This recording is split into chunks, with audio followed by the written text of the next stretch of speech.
Hello, Earth Justice and friends. My name is Manny, and I'm an attorney on the Sustainable Food and Farming team. Today, in honor of our Earth Month, we want to talk about soil.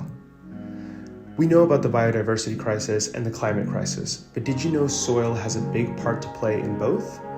The UN says that if we don't start preserving our planet's soil, we're in big trouble. We won't be able to grow food for starts. The nation's Corn Belt has lost over 35% of its topsoil. Across the US, our soil is eroding up to 1,000 times faster than experts say is sustainable. Soil is in dire crisis, and this will affect our climate, biodiversity, and, perhaps most alarmingly, food security itself. Healthy soil is full of microorganisms and invertebrates such as worms. Soil organisms do critical work. They are the foundation of biodiversity on this planet.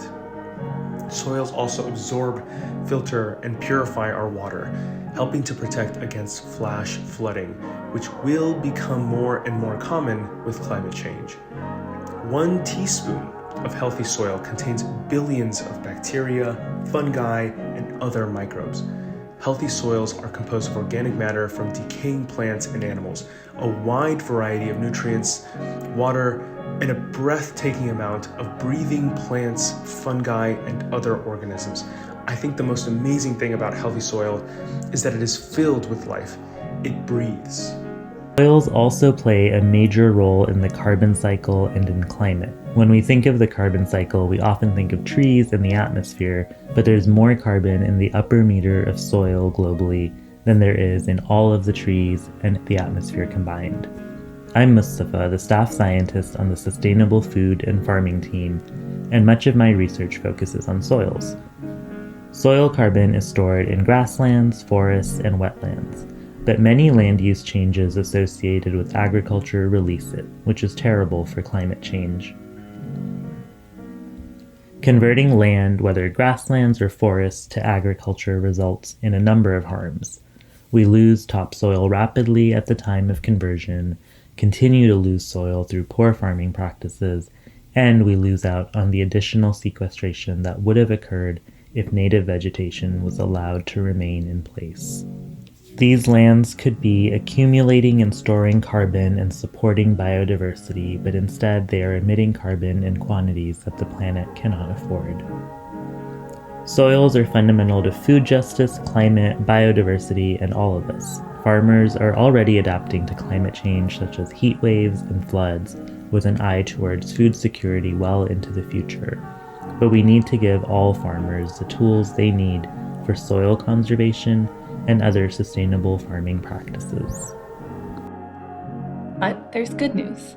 There's much we can do to protect the little topsoil we still have left and rebuild soils wherever we can. Here are some examples. We can plant more perennial plants, which are plants that grow from year to year like trees, shrubs, and grasses.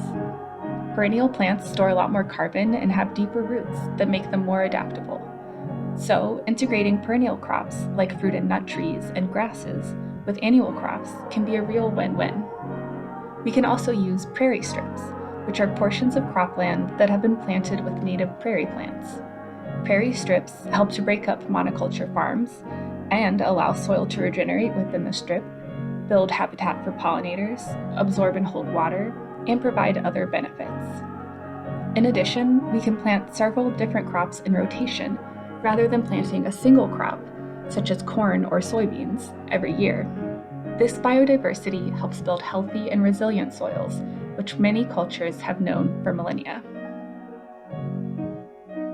The Sustainable Food and Farming team at Earth Justice works on many issues that will help build soil health, such as helping push for state and federal laws that support farmers' adoption of healthy soil practices. I'm Carrie, a senior attorney on the team, and I'd love to share a few of the ways our advocacy is advancing soil health. First, we are trying through litigation and policy advocacy to reduce federal subsidies that encourage the production of millions of acres of corn and soy for biofuel.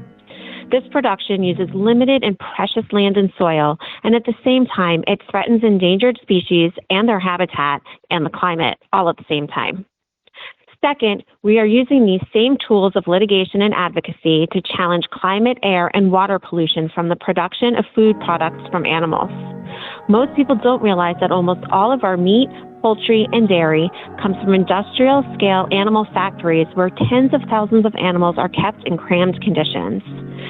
These produce more waste than many cities, and that waste causes a lot of water and air pollution as well as greenhouse gas emissions. So we have cases in advocacy challenging this pollution and seeking stricter oversight. And third, we are working with partners on the ground in New York City, advocating to protect community gardens and improve soil health. These are just some of the ways the Sustainable Food and Farming team is working to advance healthy soils. Every 5 years, Congress must pass a new farm bill. This is the law that supports both food security for those in need, think of the food stamp program, and creates a safety net for farmers.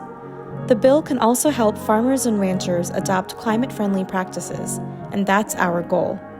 The Farm Bill pays farmers billions of dollars every year, and we'll try to ensure that more of this money goes to help build, rather than deplete, healthy soils. Our team has someone full-time on Capitol Hill and at Congress working to meet this moment. That's me, actually, Ranjani, Senior Legislative Representative at Earth Justice, and it is thrilling. I work with the rest of the team to educate policymakers about the way we can make sure agriculture is part of the climate solution and not just a growing part of the problem. The exciting thing about this work is that while, on the one hand, agriculture is big business, courtroom battles, and Capitol Hill negotiations, food is also part of our homes. It's one of the most important parts of most of our daily lives. We can make a difference both in our personal lives and in our policy advocacy. Listen to this. And now, I'm happy to send you to the kitchen of Alexis Andaman. If worms aren't your thing, there are other ways you can help fight climate change and support biodiversity. Visit our homepage for our feature stories and media hits.